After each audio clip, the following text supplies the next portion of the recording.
So I've been watching Stormy Daniels, and no, I don't mean I've been watching Stormy Daniels, I've been watching the Stormy Daniels scandal, and I've just noticed a few things. I mean, Stormy Daniels, if that's her real name, it isn't. It's Stephanie Gregory Clifford, and look, okay, she changed her name, but that's, that's what she legally has to do. I mean, her dog was named Stormy and she lived in Daniel Street, okay? Okay, she lived in Daniel Street, her dog's name was Stormy, and nobody wants to fap to a woman whose middle name is Gregory, whose birth original name is Gregory. Actually, a lot of people do want to do that, and I'm not judging. Anyway, I thought I would give my opinion and get onto the dog pile of people who are talking about this incessantly for the last week. Yes, it broke a week ago, and I should have gotten on it earlier, but I was busy, okay? It's hot here in Australia, okay? Okay, so I'll just go on and say what I think. Well, I don't think that Trump really wants to cover this scandal up, and it's because really of one reason. He's bragging about it.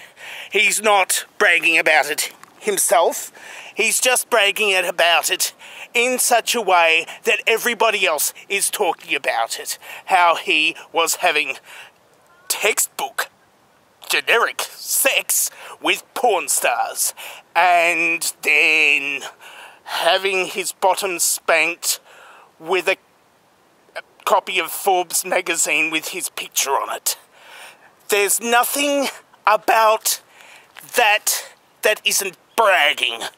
Nothing about that isn't bragging. I mean, he even paid $130,000. Yes, he's bragging about actually paying people now. As if he had a problem with actually paying people. Actually, he does. A lot of people don't actually get paid. We don't even know if Stormy Daniels actually got paid for her non-disclosure agreement. Of course, she signed the non-disclosure agreement for some reason, but did she get paid? Maybe, just maybe, he released this to Rupert Murdoch's prestigious Wall Street Journal. Yes, a business newspaper. Rupert Murdoch's most prestigious paper that he has left, that he hasn't polluted very much, well, fatally, with his bullshit that he always does pollute his newspapers with.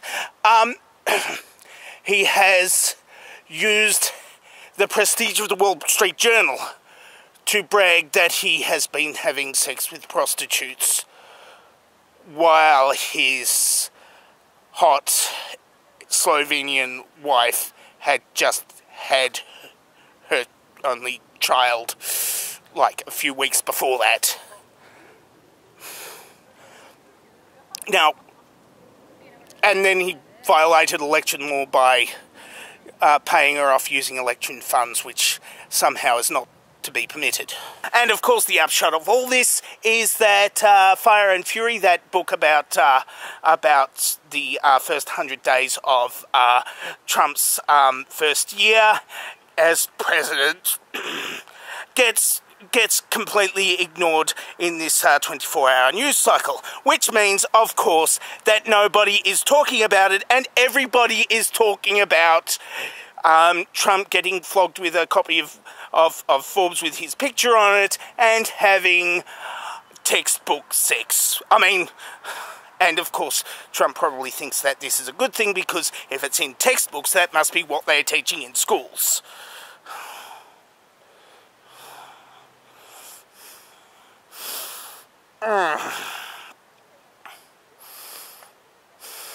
What Scott Baio's teaching in schools. I'm dangerously talented and I don't have a cool sign-off.